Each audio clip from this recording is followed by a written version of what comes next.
भजन करते वक्त आँखों को बंद करके उस पर उंगलियां से ढकते हैं, कानों में अंगूठे डालते हैं। लोग कहते हैं कि भाई अंधेरे में बैठे तो हैं, एकांत में बैठे हैं, उसके बाद भी अंगूठे डाल रहे हैं, आँखों को बंद कर रहे हैं, फिर आँखों पर उंगलियां चढ़ा रहे हैं, इसका क्या तात्पर्य है? भाई जो काल है ना, परमात्मा का बेटा, भाई उसमें बहुत शक्ति है।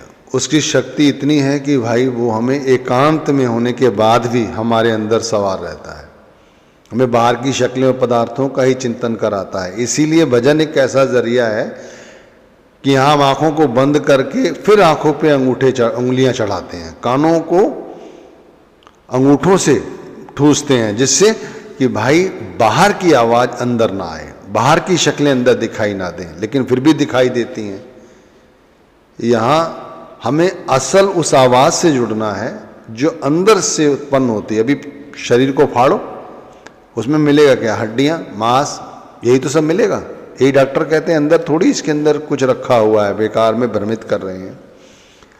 अंदर ईश्वर है, उसको मरने के बाद शरीर के अंदर वो नहीं मिलेगा, जीते जीव वो मिलता है। इसी के लिए हमें उसे प्रकट करना होता है। जैसे हमारे अंदर कोई चीज़ है जो हमें चला रही है, चेतना, जिसे आत्मा कहते हैं, इसी तरह हमारे अंदर परमात्मा है जो सारे ऑर्गन्स काम कर रहे हैं हमारे।